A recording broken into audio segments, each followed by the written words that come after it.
Souvenez-vous de l'hôtel Cécile, ce lieu rempli d'histoires sombres et troublantes, dont je vous ai parlé dans la dernière vidéo. Parmi ces récits, j'avais mentionné un tueur redouté qui avait séjourné dans cet hôtel. Ce soir, on va plonger plus profondément dans l'histoire de cet homme, Richard Ramirez, et découvrir ensemble comment il est devenu l'une des figures les plus terrifiantes de l'Amérique.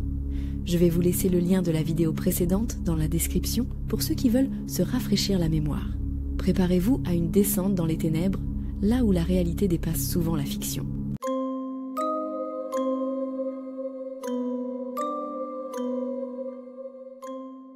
L'histoire de Richard Ramirez, le célèbre Night Stalker, commence bien avant que ses crimes n'embrasent la Californie de terreur. Né le 29 février 1960 à El Paso, Texas, Richard n'a jamais eu une chance véritablement équitable dans la vie. Dès son enfance, les graines de la noirceur qu'il habitait étaient implantées dans une terre fertile de violence, d'abus et de cauchemars éveillés. Le jeune Richard était le plus jeune d'une fratrie de 5 enfants. Son père, un ancien policier devenu ouvrier du chemin de fer, était un homme violent qui battait fréquemment ses enfants. Mais ce n'était rien comparé à l'influence sinistre de son cousin, Miguel Ramirez. Mike, comme on l'appelait, était un vétéran du Vietnam, un homme brisé par la guerre. Il partageait avec Richard, alors âgé de seulement 12 ans, des récits horribles de ses actions durant la guerre. Mike, enivré par l'alcool, montrait ces images comme des trophées de guerre, racontant les atrocités comme des faits divers, banalisant l'horreur et alimentant l'esprit déjà torturé du jeune Richard. Le point de non-retour fut atteint lorsque Mike assassina sa propre femme devant Richard, un événement qui hanta le jeune garçon, l'éloignant encore plus de la réalité. Adolescent, Richard s'éloigne de plus en plus des normes sociales.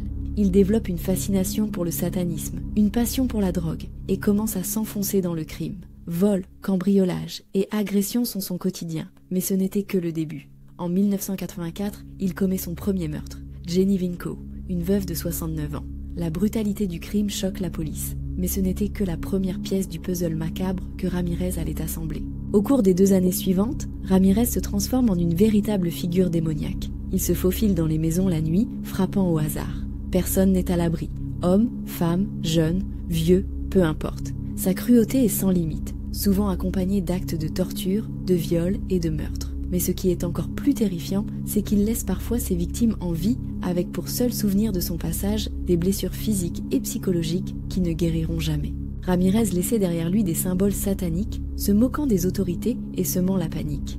The Night Stalker, tel qu'il fut surnommé, devenait un cauchemar vivant pour les habitants de Los Angeles. Les rumeurs sur ces actes barbares se répandaient comme une traînée de poudre, et la ville entière vivait dans la peur. Les serrures étaient changées, les fenêtres fermées, mais rien ne semblait pouvoir arrêter cet homme qui semblait surgir des ténèbres elles-mêmes. Mais la chance du Night Stalker commençait à s'épuiser. En août 1985, la police trouve un indice crucial, une empreinte digitale partielle sur une voiture volée qu'il avait abandonnée. À l'époque, les empreintes digitales étaient difficiles à exploiter rapidement, mais avec de la persévérance, les enquêteurs parviennent à identifier Richard Ramirez. Cependant, c'est un événement imprévu qui allait précipiter sa chute. Le 24 août 1985, Ramirez fait une erreur fatale en laissant un témoin oculaire le voir dans un magasin. Son visage est rapidement diffusé dans tous les médias. Sans le savoir, il était devenu l'homme le plus recherché de Californie. Le 31 août 1985, alors qu'il tentait de voler une voiture, il est reconnu par un groupe de femmes dans un quartier de Los Angeles. Paniqué, il prend la fuite à pied, mais la nouvelle se répand rapidement dans le quartier. La communauté se mobilise et le pourchasse. Richard tente désespérément de s'échapper, mais il est finalement attrapé par une foule en colère qui le maîtrise jusqu'à l'arrivée de la police. Ironie du sort, celui qui avait terrorisé tant de gens pendant des mois est finalement tombé aux mains de citoyens ordinaires, armés de rien de plus que de leur courage et de leur détermination. Le procès de Richard Ramirez, qui commence en juillet 1988, est un véritable spectacle médiatique. Il arrive au tribunal vêtu de noir, arborant des lunettes de soleil et avec un pentagramme dessiné sur la paume de sa main, qu'il exhibe fièrement. Il se déclare dévot de Satan et n'affiche aucun remords pour ses actes. Le verdict est sans appel. Il est reconnu coupable de 13 meurtres, 5 tentatives de meurtre, 11 agressions sexuelles et 14 cambriolages. Il est condamné à la peine de mort, mais jamais exécuté. Richard Ramirez meurt en prison le 7 juin 2013, d'un lymphome, emportant avec lui les secrets de son esprit torturé.